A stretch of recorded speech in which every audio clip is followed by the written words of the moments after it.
Welcome, Miss Cindy McGovern. So happy to have you here. So excited to be here. Hello, everyone from across the globe. I'm in San Francisco, so I saw we had SoCal on here. So nice to see you all. So, guys, I am so excited to be here today for a number of reasons. Number one, I'm just adore this team. So big because you're my new besties, but also because I have such a passion around helping people to grow their businesses. And there's such an amazing entrepreneurial energy on this today. And I can feel it. I can hear it. I see you guys so what I want to do is share some things to help you go back to your agencies to be able to grow your business. And your marketing, I'm sales, same side, same, coin, different sides of it, right? So part of what I want to do is also give you some tips to share if you've got a team, because it's not just about you. Everybody you come in contact with is actually a walking commercial for your organization, whether it's a customer, whether it's a customer that's no longer a customer, whether it was a prospect. There's so many different options here. So what I'd like to do is share my screen, because I do have some little slides for you that I wanted to go through really quickly, if that's okay. And hang tight, let me get this started. So I do believe every job is a sales job. It's not just the title of a book. I really do believe it. And I believe that we are all selling every single day, all day long. We just don't maybe call it that. And so what I want to take you through is the fact that, everything has changed. No surprise there. The world that we are living in is totally different. But I invite you to take just the next, 15, 20 minutes and examine your sales practices. I know you crush marketing, but I want you to examine your sales practices. Are we still doing the same things? And a lot of organizations that we work with, it's very interesting because it's like, oh, well, we've always done it this way. If you ever say that, smack yourself because the world has changed. We need to start looking at what we need to do different. Markets have changed. Everything around us has changed. So I invite you to just take these next few moments, and I'm going to leave you with very tangible things. It's the old college professor in me. I can't help but give homework. So you're going to have it. So we're going to give you tangible things to take back to your team, because ultimately we have to change because our customer has changed. Our customers' needs have changed. All of these things are very, very different. And so we have to embrace what the new tactics are for sales. So we're going to talk about the death of the salesman. Now, Colleen had actually said that ick factor thing. The salesman or saleswoman sort of avatar. And this is my avatar for a sales guy. I call him Tommy Two Thumbs, because this is who I think of. Anybody else, when you hear the word sales, you think of this guy, for sure, right? Yeah. Hey, what's it going to take to get you in this car? Nobody wants to be sold, but everybody likes to buy. So our goal is to invite them in. You've been selling your whole life, especially when you're in charge, you're in sales. But the key is we got to get our teams over this ick factor. And even maybe some of you have the ick factor of sales as well. Maybe you're feeling like, ooh, I can't push people, or I'm following up too soon with that prospect. Guys, it's sales. Fail fast. Your time is money. And if you've never done this exercise, this is a little off, but if you've never done this exercise to figure out what your hourly rate is worth as an entrepreneur and as a business owner, I encourage you to do so. Literally look at your workable hours, what you make, and divide it, and take out your vacation, take out, if you take a month off, take that off too, but really look at your hourly rate. And the reason I want you to look at your hourly rate is because there's two things that can happen during your day. You're either making that money or it's costing you that money. So let's just use a round figure of 100,000. 100,000 is your workable goal. Well, let's take 4 weeks out of that. That's 1920. That means your hourly rate is worth about 52 bucks. Guys, that's a lot of money if it's costing you that. Why are you elongating your sales cycle? Because you don't want to be Tommy Two Thumbs? I'm going to tell you right now, if you were Tommy Two Thumbs, you would not have invested to be on this session this morning. Tommy Two Thumbs doesn't think he needs any help. Tommy Two Thumbs doesn't care about the client. Tommy Two Thumbs cares about what he wants. So let this go. Let this go. It's the death of a salesman. Those days are over, guys. The customer is changing. We live in this peer review society. Generational differences impact everything. Communication with the customer has evolved. There are so many things that are different. But here's a big misconception. Customer service is sales, right? Are they the same thing? So really quick question, show of hands. How many of you think they're the same thing? Customer service and sales. Let's like pop those hands up. Yeah, right? Like a lot of us think that. So I invite you to examine it like this. We all want to give world-class service, right? We all want to have this world-class experience and all of these things. Great service is expected. So I actually think they're different. Customer service is what I bare minimum want from your organization. Sales is that little extra that gives me a story to tell later. So even in the word choice that you use with your family, with your friends, with your colleagues, with your employees, and with your customers, be careful about that word service. It's like if I go through a drive-through, don't judge, I travel a lot. So if I go through a drive-through and I order my burger and fries and my Coca-Cola, I expect that they give it to me. I expect that they don't throw it through the window. I expect that they're like somewhat pleasant, right? But if you actually get somebody at the drive-through window who's like, how's your day going? Truthfully, most of us, it takes us aback a little bit because we're like, wait, you're nice. Hold on. Why are you being so nice to me? It's the service expectation that we have. So we have to look at how we're creating wow moments for our clients and internal clients as well.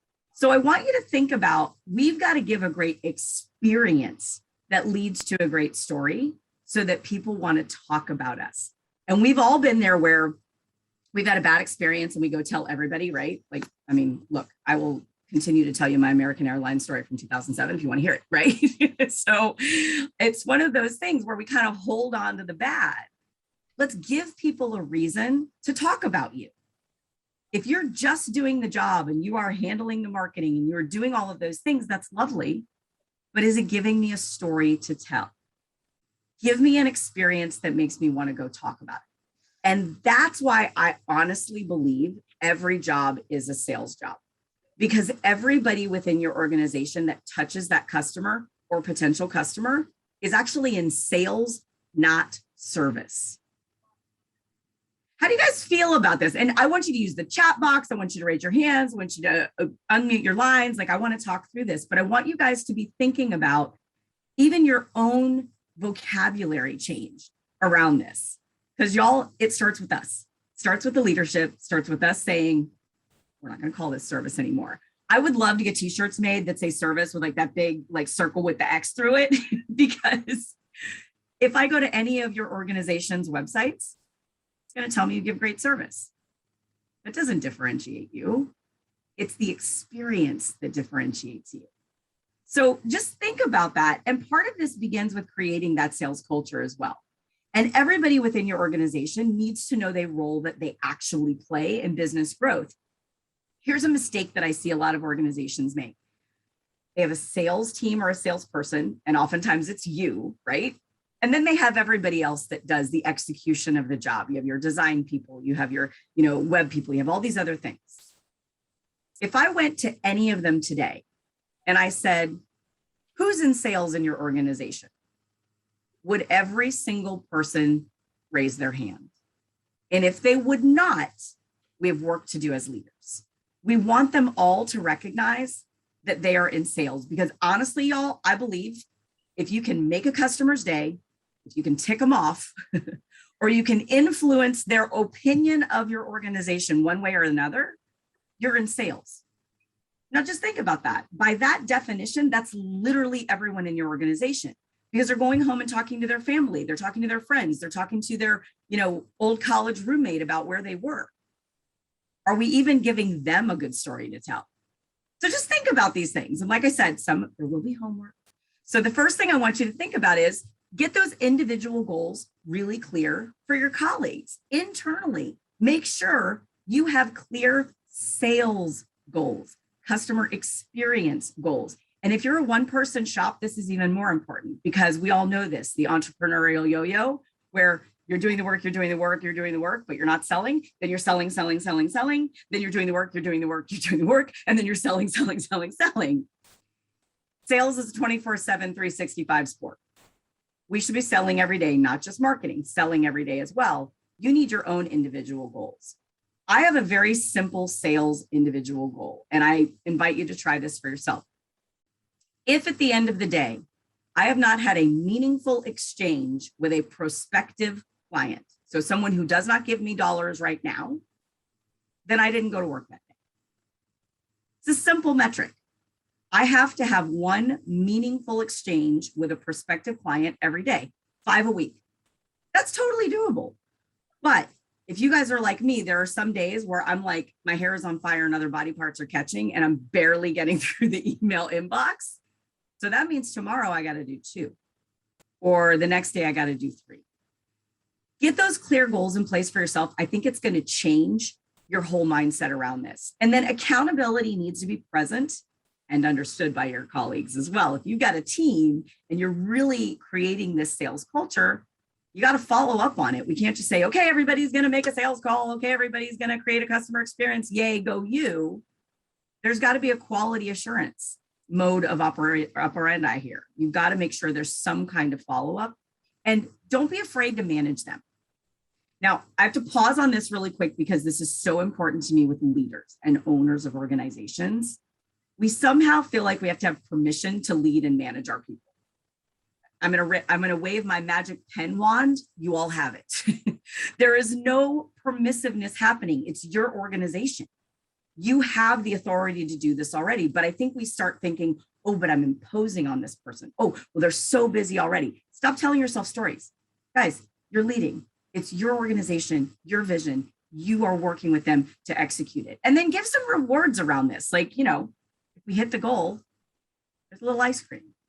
Let's face it, it can be bought with ice cream. It's really easy. So, or chocolate, whatever floats your boat. But if you're truly creating this culture, you're probably going to have to do some stuff to help your team and help them to understand the difference between sales and service. So let me give you 5 steps to do this. And these are the 5 steps in my book, super easy. And I'm going to go through them so fast today, but you can go back and look at this again. You got to have a plan, clear, concise goals. You got to be able to look for the opportunities. And by the way, they're everywhere. You got to establish trust and listen to your prospects and your customers because they are your best sales force. You got to ask for the business, and you got to make sure you're following up. And I really believe following up with gratitude is key. So let's talk about planning. So when you look at your year, and we're going into 2022, at this moment in time. So this is an evergreen recording, but truly when you think about planning going forward, do you know what success actually looks like for your agency?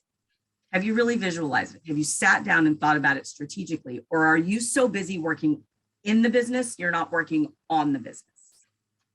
I invite you to take a moment, give yourself permission to plan differently. And then know your SWOT, your strengths, weaknesses, opportunities, and threats. If you've never done this exercise for yourself, y'all, do it. This is an eye opener because you start to see what truly your differentiators are from the competition. And remember, if I can't tell people why you're awesome and why you're different, I can't send you referrals. That's a little scary to think about. Give me a story to tell. Make sure your goals are SMART. Basically, that just means they're measurable. How much? By when? That's all I'm looking for here. But you have to define what makes you different. So really quick show of hands again. Very curious, how many of you can tell me what makes you different, your organization different, within 30 seconds or less without using the words customer service? How many of you can do it? Hands up. A couple of you love this. Scrolling through. So here's the deal. I love this. If you can do it, amazing. Keep doing it. The next homework assignment for y'all is make sure the rest of your team can do it. And then if you did not raise your hand on this, work on how you want to tell that story. It's easy to do once you have the vocab, but you do need to plan for it. And here's the reason. If you don't have that plan in place, when those opportunities present themselves, you're not going to be ready. So looking for opportunities, and there are opportunities everywhere. First impressions are huge, but also second, third, fourth, fifth, 10th impressions are huge too. So Do you know the wow moments for your customer? Is it when you finally deliver, a campaign or a product? Is it that you had this lovely interaction with them because they had a problem with some? What are the wow moments? And what are you doing to actually make them wow? Because let's not forget, to y'all, this is the day. You got 15 clients you're doing the same kind of stuff for, probably. It's not a wow for you, but it is for them. And I got to tell you a quick story. So I feel this very strongly because it's that individualized approach to each and every customer and each and every account. And your team needs to know those wow moments too, because if they don't, they're very busy executing, which is fabulous. We want them to execute. We want them to do all of those things, but it's the way we execute. It's the way we create the customer experience. We all have a restaurant that we like to go to, right? Food's good. Great. So that keeps you coming back. That's the minimum service expectation, but it's probably the way they make you feel when you're there. Well, you know what? There's opportunities. It's the fact that somebody walks in and they're walking in the door, they're holding a baby, pushing a stroller, got 9 bags in their arms. Go open the door.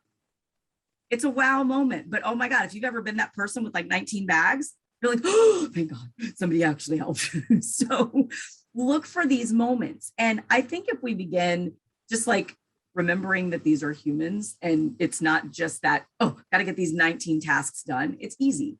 But again, we have to maximize these opportunities. I believe every call is a sales call. It's the personal connection. And you guys know this, that the strong relationships with clients pays those big dividends. But the way we sound even matters, and the way we sound in email. Watch your tone, watch your wording. Nonverbal language is huge.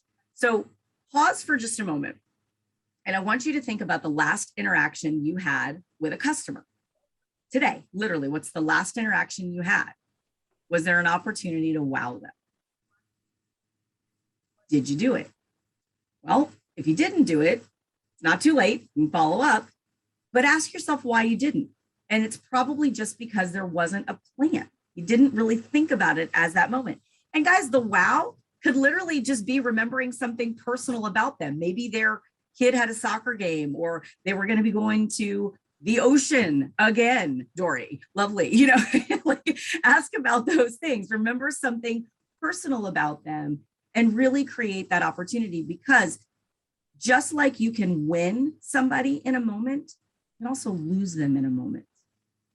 And a lot of times, and I don't know if you guys feel this way, but sometimes we feel like we're in a transactionship versus a relationship with a customer. It's like, oh, if there's one mistake, if there's one bad thing, we want to be in relationships. And your clients trust you. That's why they are investing with you. They're wanting your services and they trust you.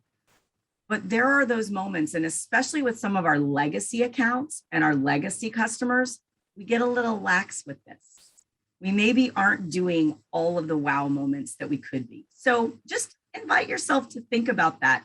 And also with your team, another homework, do they know what those are? Are they working on making every call a sales call? A good way to do this, if you do have a team, is to ask them about when they've been wowed. Put them in the consumer shoes, who the customer is, and what was it that wowed them? And a lot of times it's nothing big. It's little tiny things. I mean, maybe, you lost your luggage and somebody went over and beyond the call of duty, like that's great. But it's literally the small things that really add up to making it a powerful customer experience. So think about that. Once you look for those opportunities, that's when you get to look and establish trust with those colleagues and clients. And here's the thing. No sales happen without trust. You know this. I know this. But I think we often mistake rapport for trust. I like you, I'll have a beer with you, go play golf with you, I can vacation with you, and not trust you with my business. Why is that? Have we not truly listened to them? It's about finding out what they want, satisfying those needs. So maybe you have some prospects that you need to go back to and have another discovery conversation. Start at the beginning again. Go back and listen to reestablish that trust, because they may not be recognizing all of your superpowers because they feel like they're not being heard. Now, anybody on this line today, how many of you have said, I don't want you to fix it, I just want you to listen? right? We sometimes complain to our colleagues or our friends, and it's like, you're not listening to me because they're trying to fix it. This is where knowing your customer comes in and knowing what they need in that moment too. But if it is a prospect, I will tell you from a sales tactic standpoint, this is the pinnacle of really where that sales process is going to go. It's going to go one way or the other, and it literally is built on trust. So if you've got a prospect in your pipeline that you haven't gotten over that finish line yet, ask yourself where you are on the trust meter. Or do you just have really, really good rapport? And if you have really, really good rapport, that's lovely, but it's about really responding to their needs and making sure they know you heard them. So make sure you do that little exercise.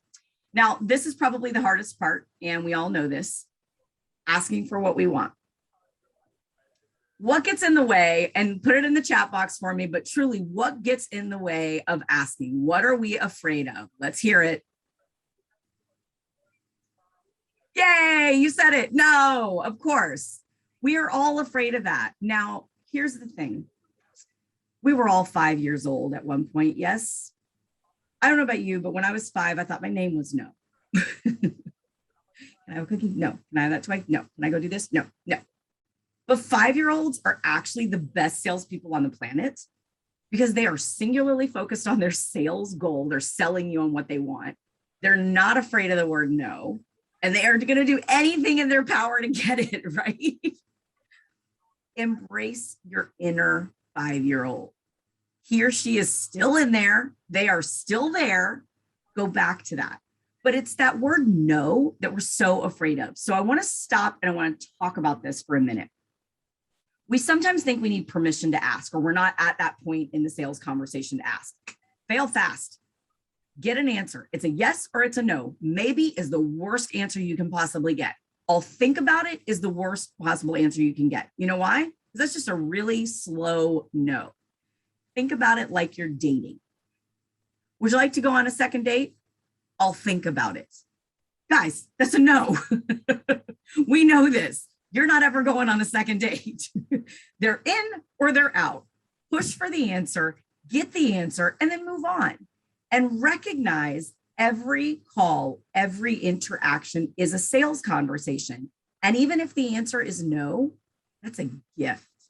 Honestly, it is such a gift because I'm not going to waste my $50 an hour chasing you for a second date.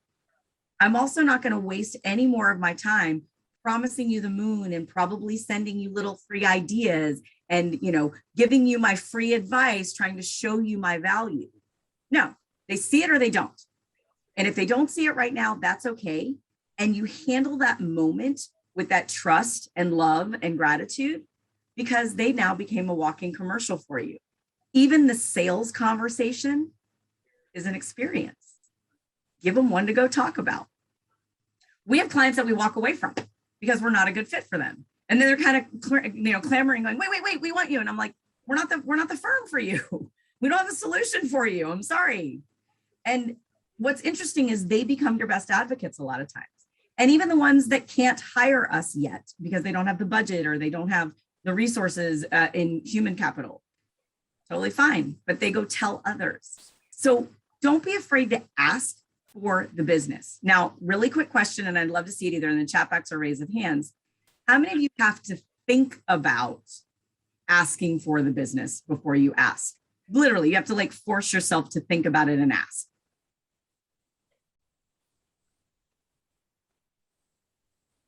Now, next question. How many of you do an assumptive ask?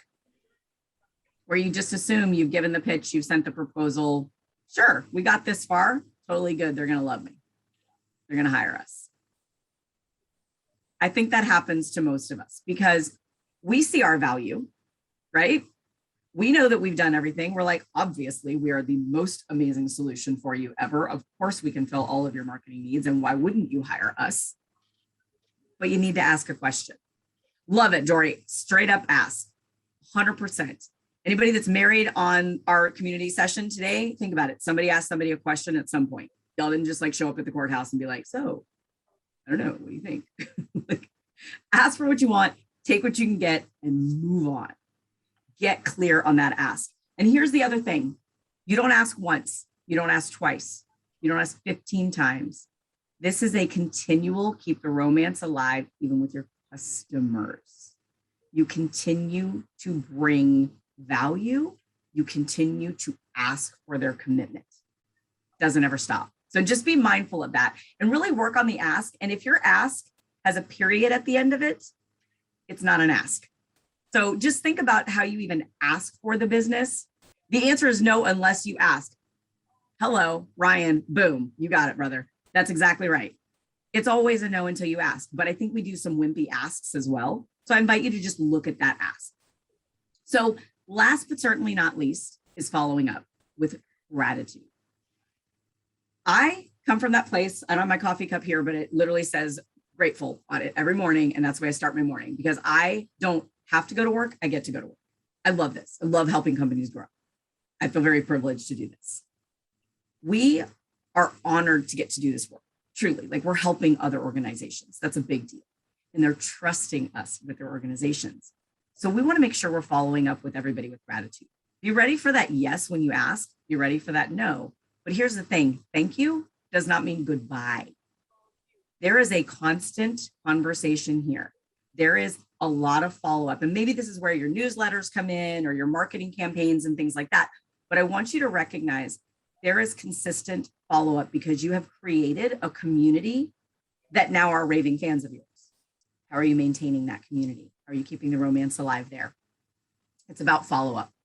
You guys are marketers. There's a ton of strategies and techniques for following up. I'm not going to preach to you out of your own hymnal here, but I want to make sure there is a sales component because I know you do a good job on the marketing side, but this goes back to following up and asking for referrals, asking if there's more you could be doing.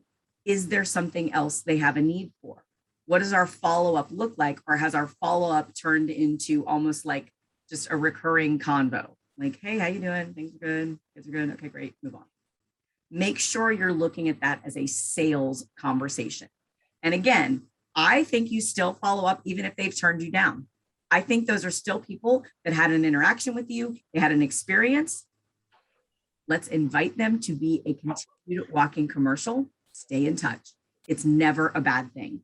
So really quick recap. Plan for the success. Write it down, have the goals. If you've got a team, make sure they know what those are and they know the role that they are playing in them. And remember the homework assignment from that, if you can't tell me why you're amazing in 30 seconds or less without using the words customer service, you got work to do. Looking for opportunities. They are abundant. They are everywhere. Oh my gosh, I can't even tell you. It's like literally if you're looking for a new car and like you start seeing all the same cars because it's top of mind. Same. You're going to be able to do this and your team members can be able to do this as well. Establishing trust and listening, that's where it all comes together. And the confusion of rapport and trust, guys, if you can make that leap, it changes everything and it shortens your sales cycle, actually. So be mindful of that. Asking for the business, don't be afraid. An ask has a question mark at the end of that little statement. So if there is a period at your ask, it's not an ask. And then last but certainly not least, following up with gratitude always. I have gone through this super fast. I know there are going to be questions and I want to open it up to that. But guys, here's what I want you to take away from this. If you take nothing else from today, it's having a plan. Having a plan for your organization and making sure that if you have colleagues, they know that plan. They know what it is we're trying to reach and the role that they play in it. Because without a solid plan, none of this other stuff even matters. So go back, work on your strategic plans, get those super clear, how much, by when, and most importantly, I can't wait to hear the success stories. So with that, let's open it up to some discussion. Let's have some fun. Awesome. Cindy, you are an absolute rock star. If you're comfortable, please unmute yourself. If you want to drop it in the chat, Brett and I will monitor and make sure all of the questions get answered. So who is not shy, who wants to ask the first one? I know people are always a little timid, so I might just like pick someone again. I can There start we go, here. Dale. Hit it. And sorry if this is going a little personal. Dr. Cindy, are you married? I am. Oh, 'cause if not, I would ask you for supper, because I have, when I say when I say that, I have some of my team on in the room here, and I was laughing while you're doing this in regards of talking about identifying the hardest worker in the room, and in regards how they don't have to be a salesperson to do sales is excellent. So having that, putting that vision through your organization in regards of, yes, everyone is a salesman at all times. It's excellent. I bought your book when we were on this session, because I just thought a lot of this stuff resonates with some mentors that I say and some things that I preach. So 100%, you got my vote. Excellent job. Thank you so much. And thank you for sharing that, because I wrote the book for kind of the non-salesperson, right? Like I wrote it for my 20-year-old self, who would have been, ew, I'm not going to be Tommy Two Thumbs. So I'm so excited, and I would love to hear how it resonates with your team. And so after you read it and it started doing some of the stuff in there, and there's a ton of exercises in there too. I'd love to hear the success stories. Great. Thank you. Sure thing. I did see a question in the chat box I want to go back to, if that's okay. They were asking what the T in the SWOT is. So it's strengths, the strengths of your agency, and you can do this as an individual thing too if you're a solopreneur, but strengths, weaknesses. So, where do we need a little help? Opportunities, that's opportunities for growth, opportunities that maybe we've been leaving on the table because of time, resource, and then threats to your business. And that could be competitor threats. That could be maybe your key employee leaving. Like there are lots of things. So making sure you've got that. And I know that the community had answered that, but I wanted to go through that one more time just to make sure everybody had that. So, and yes, I know you don't write as fast as I talk. I'm going really, really quick. But here's the other thing. Colleen and Brett know this about me. Reach out. I'm happy to answer any questions I can. I'm easy to find on social media, my email address, all that good stuff. I love working with entrepreneurial spirit to help you grow. So reach out with any other questions. Awesome. Thanks, Dale. Who wants to ask the next one? Dale, I don't know if it was a real kind of like a question, but I will let it slide this time. I mean, have you seen this woman? She's absolutely stunning. More of just to prove her point in regards. Oh, yeah, for sure. Yeah. Get for what you sure. want. I'm technically, for the record, unavailable as well. So Sure. Love it. Sure. What's dropped in the chat? Oh, Brett, actually, we've had Cindy on the podcast. I'm not sure if anyone has actually listened to her episode, but Brett just dropped it in the chat here. I want to speak on that quickly. If you guys have even the past community sessions, if you've been to the Water Cooler Wednesday, you've heard me reference Dr. Cindy's episode multiple times, because I'm such a big fan of that question concept. Like, you have to be deliberate. That idea of the ball's in their court, like so many aspects in life, we think, well, like it's in their court. I'm just waiting on a response. I'm just waiting on these things to happen. With anything in life, and you go to apply to a new job or something like that, and you're like, well, I dropped off my resume, now I'm waiting, it's in their court. It's like, no, like have more intentional conversations, like have that ask, say like, I want this, what do you think? So I've become a big advocate of you. So I would strongly, especially if you guys check out the episode, I would strongly recommend checking out the episode. There's a lot of fantastic insight done there. So that's why I dropped it. Anyway, that's my 2 cents. Thank you so much, Brett. And I have to just mention this though, this works in real life too. So like even 100%. at the restaurant and they're like, your it comes with a salad and you're like, I want fries. Ask. Like what's gonna happen is a no. And for sure. My mom's terrible for this. We did family pictures before COVID, right? And then after the picture session, she was so upset because she was like, I mentioned beforehand that I wanted individual pictures with me and you, and then the boys, and then the kids, and then whatever this. And then after the session, she was just like, it didn't happen. Like I mentioned it, blah, blah. I'm like, Mom, when it was happening though, did you stop her and say like, hey, by the way, like I want this to happen? Don't think I should have, or this, when it's happening, ask. Otherwise you can't be upset because you didn't ask. And I think I mean, I love that. And that's a great example. And here's the other thing that I would encourage you all with your clients. Remember, if you have trouble asking, so do they. So it's our job to dig and make sure we've really uncovered what they need, because let's face it, you have a very specific skill set, and the people you're selling to probably don't even have the vocabulary. Like, they don't even know what to ask you, right?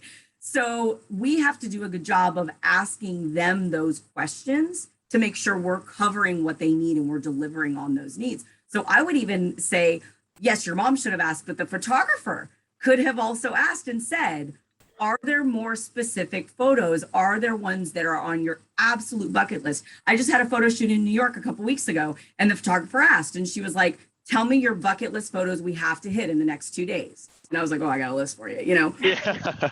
But truly, as the practitioners here, I do think we have to ask too. 100%. I think the onus should be. Totally agreed. Great. What else? A couple of people have asked to where they can find the link to Water Cooler Wednesday. So I'm just gonna drop in the chat right now. It's a link to Vendasta's webinar, but on the latter half of the page, it says Conquer Local with Vendasta. And so we have our community sessions, our product, and then our Water Cooler Wednesdays as well. So that's available for everyone. I have actually read Cindy's book, and it's pretty great. She sent me a copy after we first spoke, and I'm not gonna lie, I've been kind of obsessed with her ever since. I tried to mimic her look today. It's fine. Who else has a question? I always So, know Colleen, when. does that mean that Vendasta is going to pick up the cost for anyone on the call today for a book? Sorry, Robert, you're cutting out. What was that? I said I'm asking if that means I can't hear you, Robert. can't hear me. No, Can you guys hear me? No, we can hear you. She's messing No. with you with respect to Yeah, your I know. question. She got me. I love that you're asking. I love She that you're got me. asking, though. That's You know. amazing. I did Robert want and I to. were on a call earlier this week, and he was having mic issues, so I just had to play in that a little bit. Oh, but you got sorry, me. Yes. Robert, go ahead.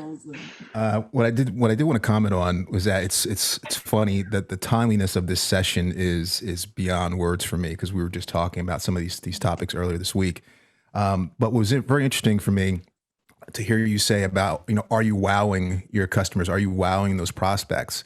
And I'm a big advocate of, getting that ancillary, that ambiguous information about a person, a prospect, so that I can refer back to that at a later time, to let them know I listened, I heard, and take it beyond just the, the product or the solution that I'm trying to engage with them on. I don't want to say sell, but engage with them on. So I do that all the time. I'm always, asking for more information as I'm going through my fact-finding session with them.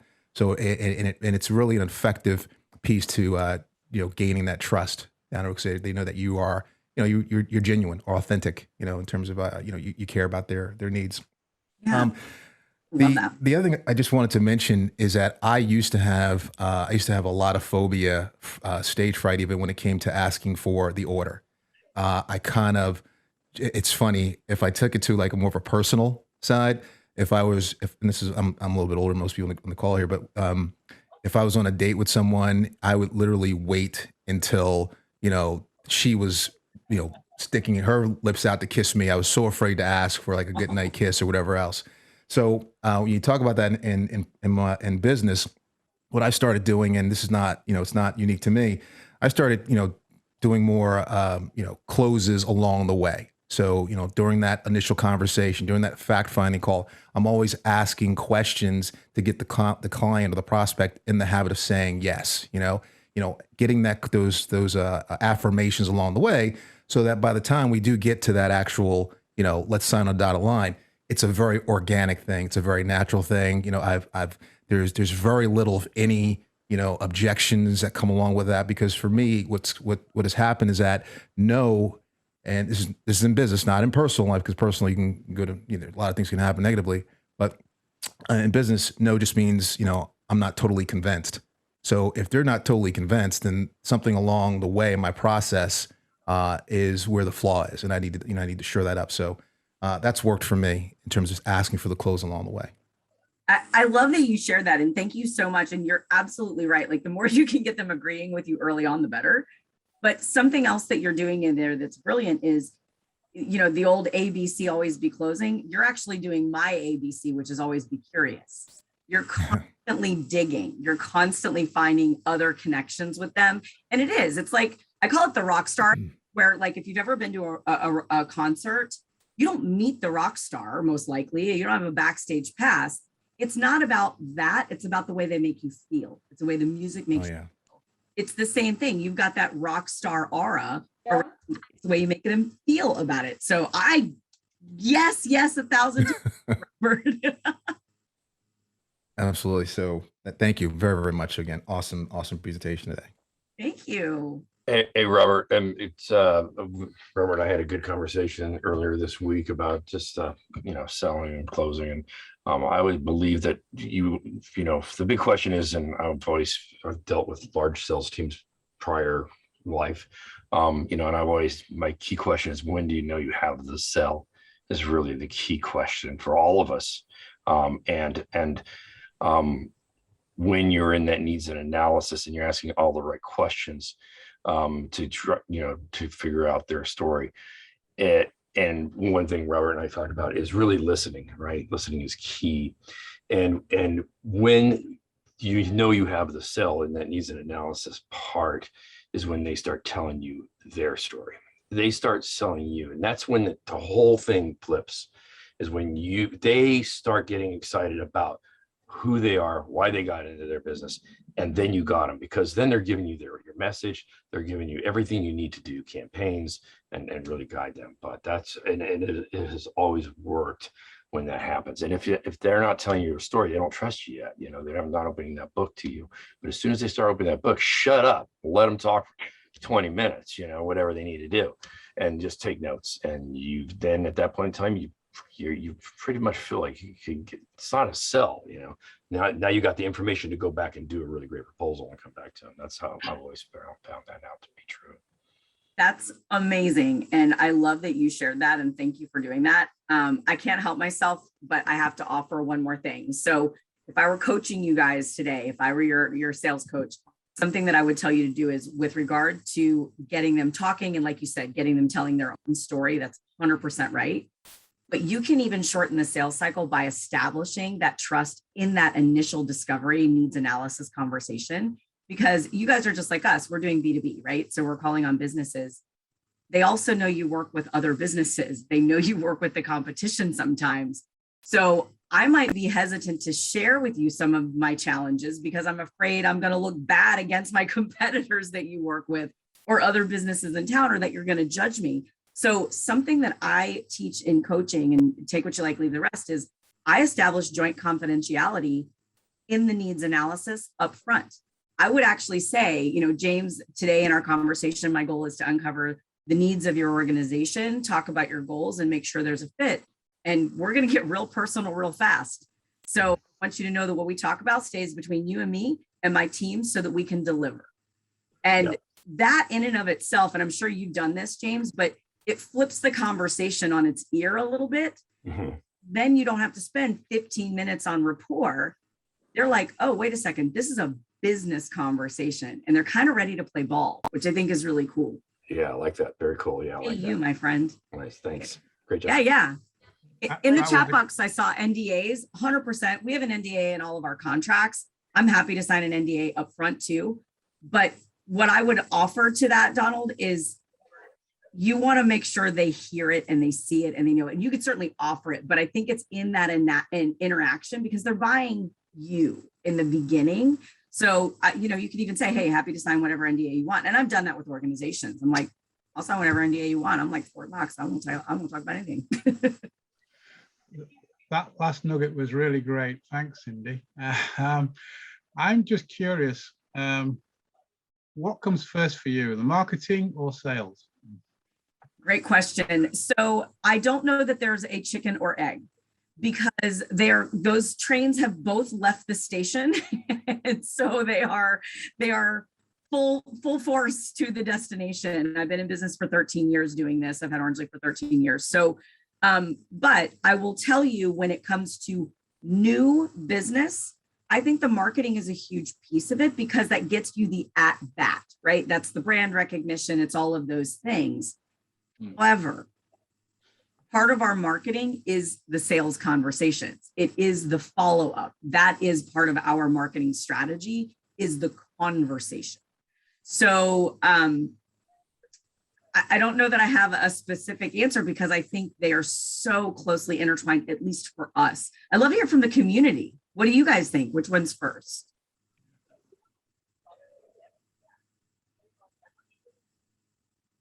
Don't be shy. I I mean, know I'll, all of I'll you. speak to that if nobody else speaks to it. For me, I think the marketing sets the tone, but the sales brings it home. That's really saying. It is a synergy. You just said that, Michael, and I couldn't agree more. It is, like I said, they're either side of the same coin. And it's funny because we get people calling us wanting us to do the stuff that y'all do, and I'm like, no, that's not us. We know our swim lane. We do this. We can refer you to people, but we do this. This is our role. It's, I don't have the other superpowers that you do. I think marketing is important to set, like you said, to kind of set the stage, because you talked about trust and the trust factor. And I think when done properly, marketing really does that well, right? It helps either introduce you, the brand, your clients, whatever, to the customer, so that, again, that helps eliminate one more potential no. I mean, I know just in terms of our own growth, we've been doing this for 10 years. I mean, that's really what opened the doors for me initially. It was just kind of my own marketing, right? It wasn't sales. It was the marketing in terms of the brand recognition. People in my network knew me and trusted me. So that's what got me the at bat. So that's why I think marketing may, like I said, I don't think it's a chicken and egg scenario, but I think usually you have to have whatever that form is, some form of marketing in advance, because otherwise it's a cold call, right? I mean, cold calls are really, really hard. I mean, how many emails are we all getting every day from all these outsourced providers and everything? I don't read them. You don't care, because there's no connection. You don't know who they are. So there's no trust. There's no reason to spend that time. Yeah, I and totally agree. I'd add to David there, like, it is a degree of trust and verify. So, if you can be a really good individual in sales, you'd be great at cold calling, you can send a great email up. I mean, inevitably, if it is a new organization, or even if it's someone in your existing network, you're going to do your due diligence in regards of looking at their marketing, whether that's using their landing page as an anchor. If I'm trying to sell someone social media management, and my social media, my Instagram and Facebook isn't dialed, I mean, there's a verification to that. They do go hand in hand. Arguably, what comes first, in my opinion, it depends kind of on the client and the situation, but both have to be dialed in. I always take it as a scale. You don't want one up to be way up or down. You need them to be both very consistent at all times. And I have to mention one more thing on this, and I love this discussion, but as a business owner, I'm your target, right? Like you would be calling on me. So something else with the marketing versus the sales conversation is make sure your marketing is written for the people like me who don't have your vocabulary, because that also builds trust. And I think a lot of times, and I've even run into this, where I don't speak your language, and I'm fortunate enough to have people on my team that do. But when we've looked for other marketing agencies to partner with, and I go to your website and I don't understand what you're talking about, I don't know the acronyms, that builds distrust, because you're preaching to your own choir. So even in your marketing, there's a sales moment where you build the trust with them by just like, use plain English. Tell me, throwing SEO out there and all these other things. I mean, I know what those are now, but you might have prospects that don't, and they may not know what a campaign is. They may not know, all these other pieces. So even in the language that you use, recognizing that that's starting to build trust, because again, like I said earlier, they don't know the questions to ask. Like, I don't know what I need. I need you to tell me that. If I knew what I needed, I would have already done it. Does anyone have any last comments for Dr. Cindy? Or I should probably say Dr. McGovern, right? That's normally how we do it. No. Internationally known as Dr. Cindy. Yeah, That's the vibe. Lady of everybody sales. calls me Dr. Cindy. Nobody calls me Dr. McGovern. I'd like look over my shoulder. That's great. I saw a couple people turn on their cameras previously. I don't know if they wanted to speak up at all right now? Oh, I hear someone. Oh, that's just Mr. Davis trying to play with his microphone again. No, because speak now or forever hold your peace. Okay. Thank you everyone for joining today. Dr. Cindy McGovern, thank you so much for being here and sharing your wisdom with the conquerors and our Vendasta partners. So thank you so much.